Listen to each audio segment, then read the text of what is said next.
우리에게 늘 복 주시기를 원하시는 하나님, 오늘도 우리에게 귀한 날 주셔서 이 시간을 구별하여 주 앞에 나오게 하시고 특별히 드려지는 기도를 통해 응답하시는 하나님을 만나게 하시고 주의 뜻을 깨닫게 하시니 감사드립니다. 이 시간 오직 하나님의 은혜만을 구하고 하나님의 평강을 구하오니 예비하신 하늘의 복으로 인도해 주시고 이 믿음 없는 세상에 대하여는 이기는 믿음 갖게 해 주시옵소서. 바라는 것은 드려지는 우리의 심령 가운데 하나님의 임재하심과 역사하심을 기대하고 소망하오니 이 시간 하나님의 뜻을 깨닫게 하시고 주의 말씀을 듣게 하셔서 믿음은 역사하게 하시고 사랑은 행동케 하시며 소망은 이루게 하여 주시옵소서. 또한 드려지는 정성마다 응답하셔서 비록 아픔으로 인해 불편하고 힘들어도 항상 하나님과 동행하기를 원하는 성도들에게 회복케 하시고 나음받게 하시고 믿음을 따라 주께서 주시는 꿈과 비전을 이루기 위해 오늘도 그 삶을 헤쳐나가는 믿음의 자녀들에게 힘 주시고 능력 주셔서 열어주시는 그 길을 따라가게 하여 주시옵소서. 무엇보다 얼마 남지 않은 시험을 앞두고 있는 수험생들에게도 지혜를 더하여 주셔서 담대한 마음으로 마지막까지 최선을 다하게 하시고 추수감사절과 50주년으로 인해 기쁨의 잔치를 맞이하는 우리 초대교회에도 앞으로 나아갈 100주년을 바라보며 날마다 주의 영광이 차고 넘치게 하여 주시옵소서. 또한 위드 코로나와 함께 일상 회복을 향해 나아갈 때에 보호하시는 하나님의 은혜를 의지하오니 더 큰 주의 복과 은혜로 충만케 하여 주시옵소서. 오늘도 이 새벽을 깨우며 주의 뜻을 구하는 새벽 성도들에게 응답하시고 풍성케 하실 것을 간절히 바라며 이 모든 것 예수님의 이름으로 기도드립니다. 아멘. 이 시간 우리 같이 보실 말씀은 욥기 16장입니다.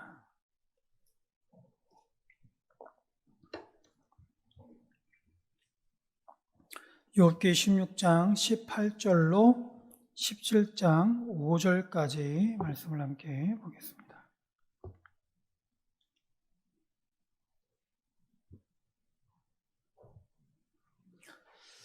욥기 16장 18절로 17장 5절까지 말씀을 함께 보겠습니다. 제가 한 절, 여러분들 한 절 교독합니다.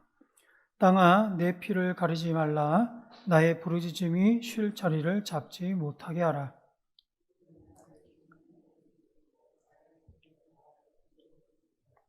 나의 친구는 나를 조롱하고 내 눈은 하나님을 향하여 눈물을 흘리니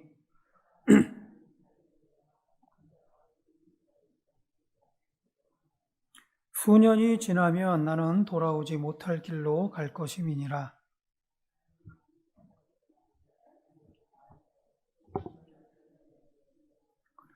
나를 조롱하는 자들아 나와 함께 있으므로 내 눈이 그의 충동함을 항상 보는구나.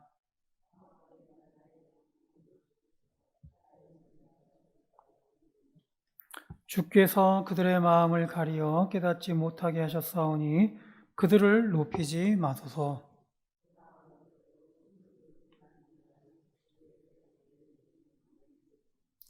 아멘. 욥은 호소합니다. 18절에 보면 땅아 내 피를 가리지 말라. 나의 부르짖음이 쉴 자리를 잡지 못하게 하라. 욥은 지금 자신의 억울함이 해결되기까지 자신의 이러한 부르짖음이 멈추지 않길 바라고 있습니다. 따라서 19절에 보면 지금 나의 증인이 하늘에 계시고 나의 중보자가 높은 데 계시니라 라고 하면서 하루속히 자신의 중보자가 나타나기를 바라고 있습니다.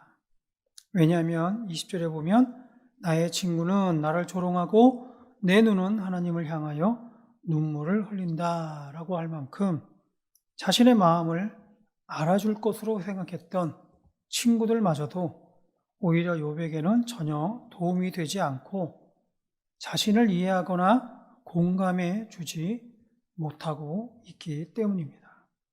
그래서 욥은 간절히 이러한 상황을 중재해 줄 수 있는 중재자가 나타나기를 바라고 있습니다. 욥이 바라는 중재자의 역할은 21절에 보면 사람과 하나님 사이에와 인자와 그 이웃 사이에 중재하시기를 원하고 있습니다. 그렇지 않다면 얼마 남지 않을 것 같은 그런 세월로 인해서 욥은 초조함을 느끼고 있습니다.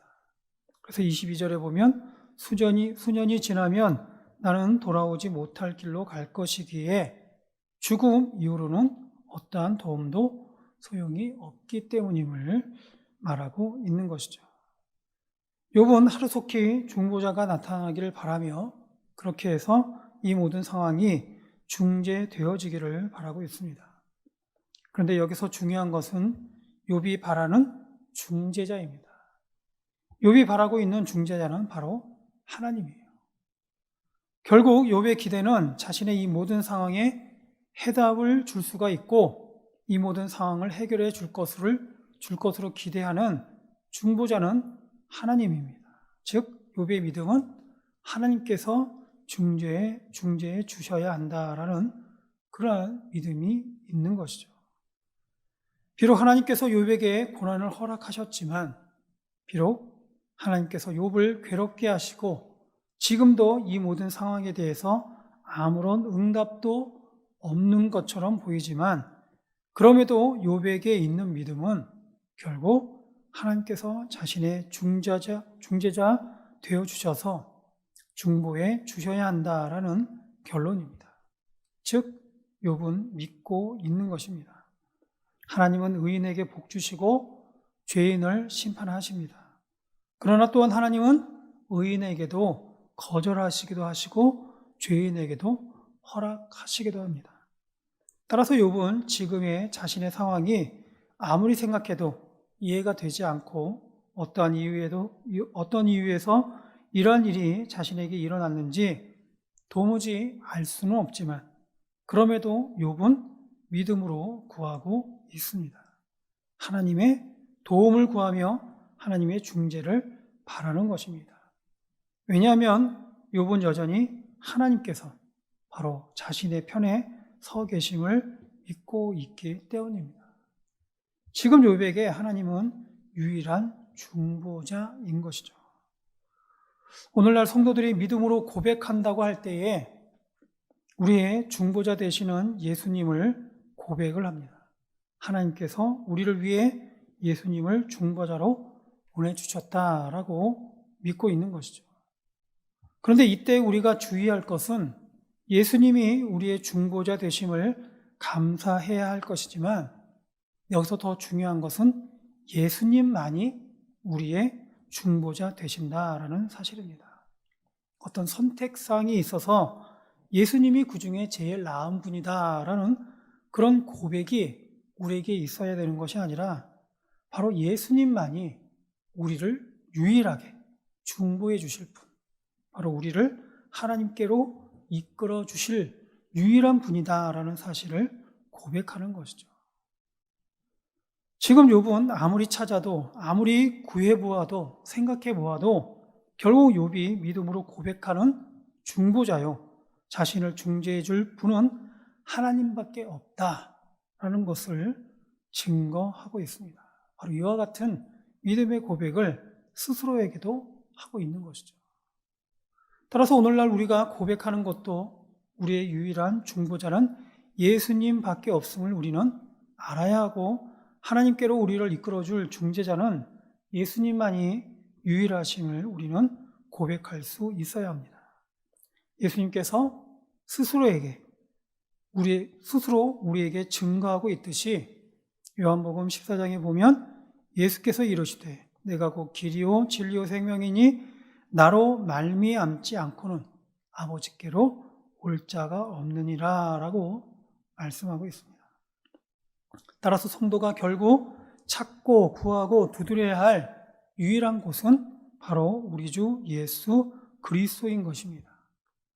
그러나 많은 부분에서 우리는 여전히 불신앙의 모습을 갖고 있는 경우를 볼 수가 있습니다. 가볍다는 생각으로 아침 운세를 찾아봅니다. 마음을 다스리는 데 좋다고 하면서 기도하기보다는 명상을 배우는 사람들도 있습니다.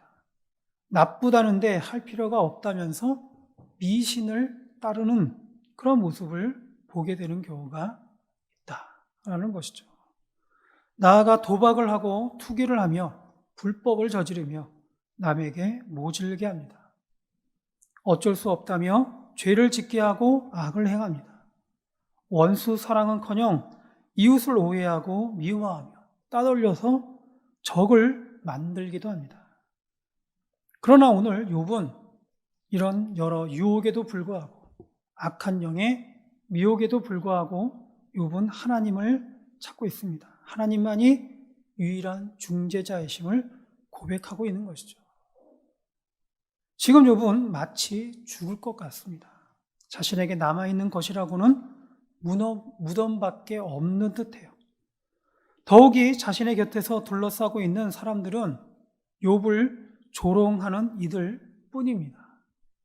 이런 상황에서 과연 욥이 무엇에 기댈 수가 있고 누구를 의지할 수 있겠는가?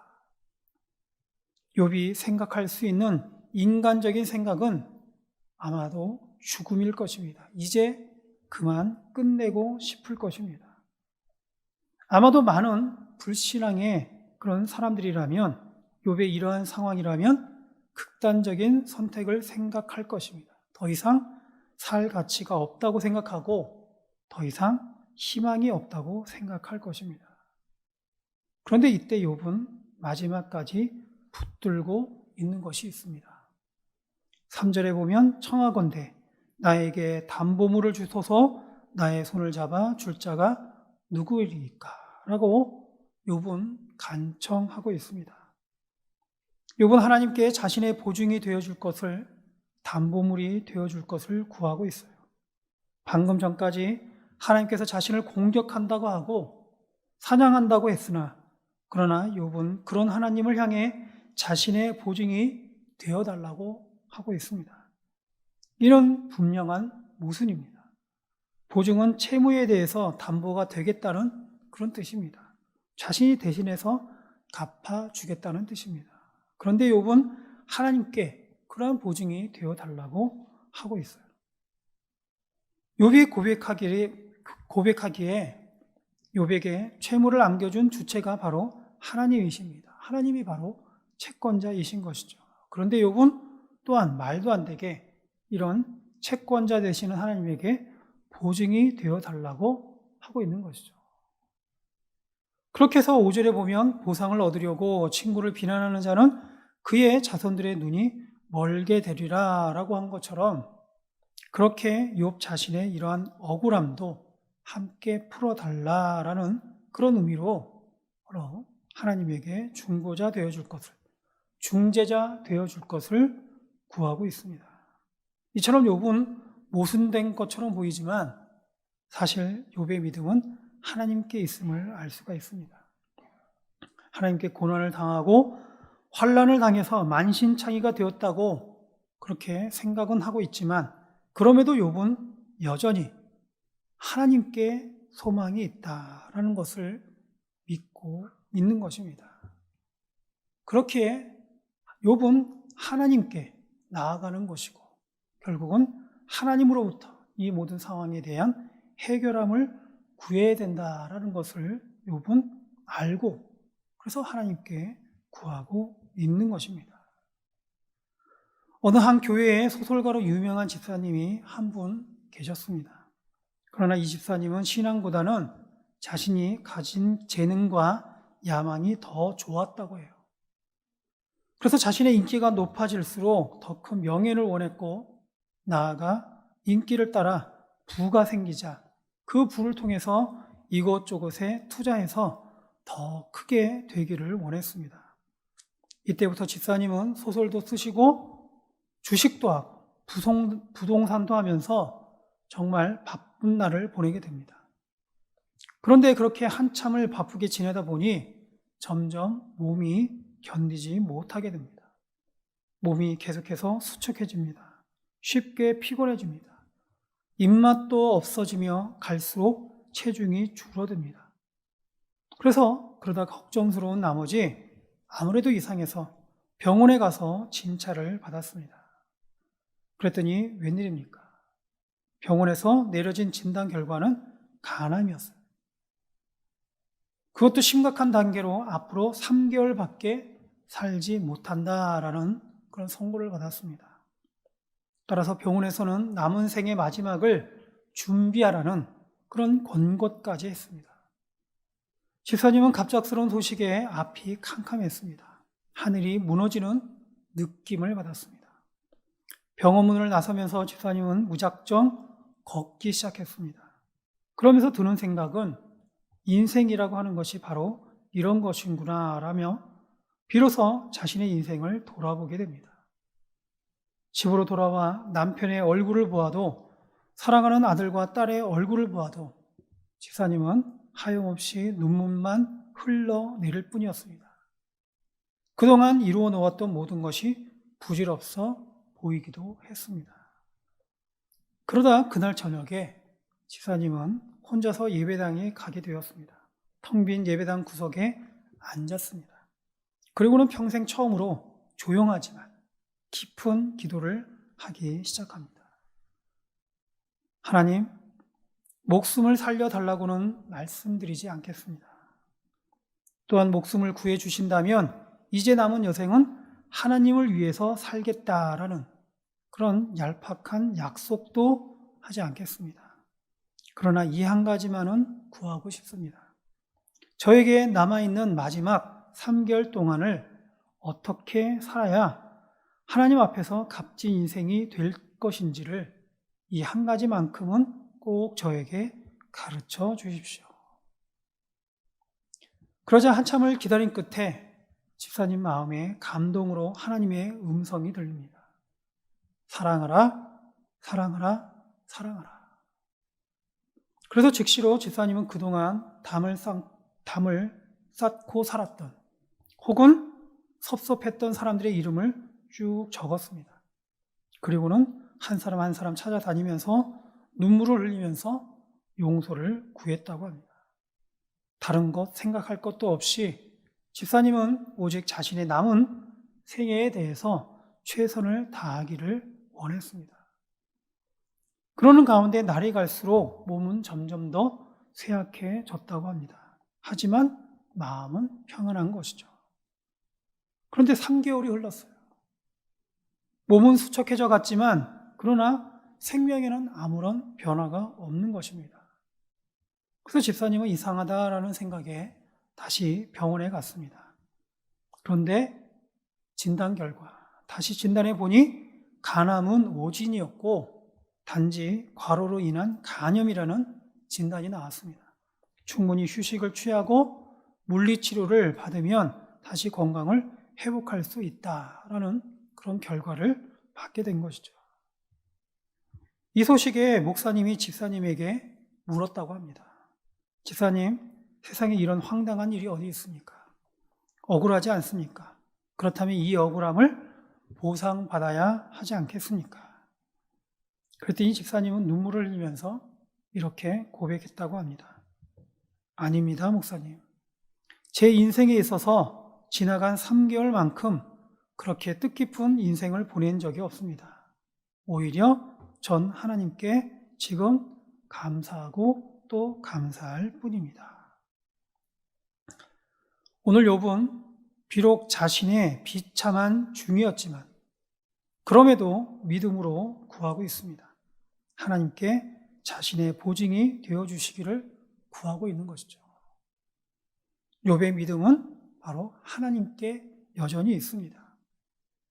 비록 하나님이 원망이 되기도 하고 지금 이런 상황에 대해서 이해하지 못하고 왜 이런 일이 나에게 일어나는지 알 수는 없지만 그런 답답한 마음이 있지만 그럼에도 불구하고 욥은 하나님께 이 모든 것에 대한 해결을 구하고 있는 것이죠.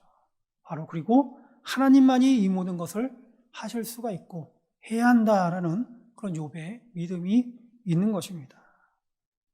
따라서 오늘 저와 여러분에게도 바라기는 이와 같은 욥의 믿음의 은혜가 우리에게 있기를 주의 이름으로 축원드립니다. 기도하겠습니다. 오늘도 우리에게 말씀을 통해 깨닫게 하시는 하나님 감사합니다. 주신 말씀과 같이 마치 다니엘의 세 친구가 풀무불을 앞에 두고도 자신을 구원하지 아니하실지라도 하나님만 섬기겠다라는 이런 고백이 바로 우리의 고백이 될 수 있도록 인도하여 주시옵소서. 그래서 오늘도 하나님과 동행하는 가운데 다른 어떠한 복보다도 하늘의 복을 구하고 하나님의 은혜로만 충만케 하여 주시옵소서. 감사하며 예수님의 이름으로 기도드립니다. 아멘.